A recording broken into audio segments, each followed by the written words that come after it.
let's talk about Odessey Neo G9's cracking.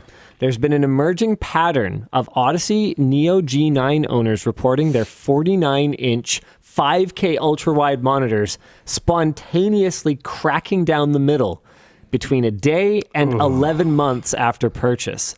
While user error is a possibility, the descriptions of the failures were remarkably similar.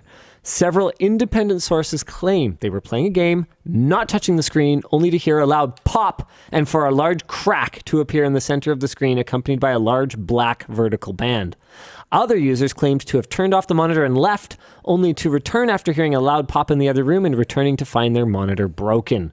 Some users with fully functional monitors also claim to have heard odd popping noises in the moments or hours after turning off their monitor, which they suggest might be a sign of heat stress. While a few users reported that Samsung promptly honored their warranty, many others reported that Samsung has refused to address the damage while still under warranty. One user claimed they spent over 20 hours on the phone and opened 6 different tickets only for customer support to cancel each one for specious reasons. That's not a word I normally use, so I'm not super familiar with it, but hopefully it was used correctly. Spurious? Is that what we were looking for? I don't know. Another said that Samsung claimed that it was physical damage and not under warranty based on the photos without actually examining the device. Superficially plausible, but actually wrong. Oh, cool. I like it. Good word. Wonderful. Okay. It is possible that a user's region is affecting their support status, but this is really hard to verify as we don't know most of the affected users' locations. However, the only users who both disclosed their location and received support were located in the US. The only users who both disclosed their location and did not receive support were located outside of the US. A Canadian user who contacted us managed to get a response from Samsung support, but he is, at the time of writing, waiting for the support team to review and get back to him. We've contacted Samsung asking for an explanation, but we haven't had a clear answer so far. Samsung opened pre-orders for the 8K 57-inch version of the Odessey Neo G9 last week at $2,500. I feel like we might have dodged a bullet here because we actually were going to do a sponsored video with Samsung for the Neo G9, the new one. And maybe it's better we didn't. You know, I'm surprised we haven't seen this more often with these crazy ultrawides. That's a good point, actually. Because like this is pretty much the only one I know of. I don't really follow ultrawides much, so there might be more. But like literally the whole time, I've been like, you know, the physics of this. There's a lot of.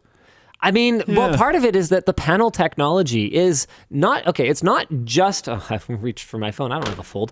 It's not just folding phones that have flexible panel technology in them. A lot of the time, there's flexible panel technology, like an OLED is relatively flexible compared to older display types. And just because it's on a fixed, stretched across a fixed canvas or whatever, doesn't mean that it isn't a little flexible, but... It's just, anytime you have something that's like really wide, I can't fit both my arms in this frame, but anything that's really wide... Well, just the leverage. Assume this hand is way further out, and then it's only held in the single point. The forces on the furthest outsides is going to be... really high. Yeah, so like, I don't know.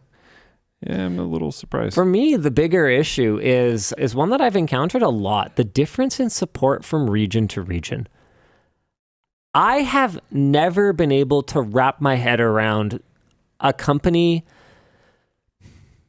somehow justifying to itself and to its users that if you buy an item in one region and try to get warranty support on it in another region or whatever... I've never been able to wrap my head around any rationale for that being anything other than simple. And I get the accounting of it is complicated. If you get back a broken product and send out a new product, you have to reconcile that somehow. That shows up on your P&L or whatever else. But headquarters needs to just suck it up and reconcile it for you. Like otherwise, that reflects really poorly on your brand and you suck. I don't get it.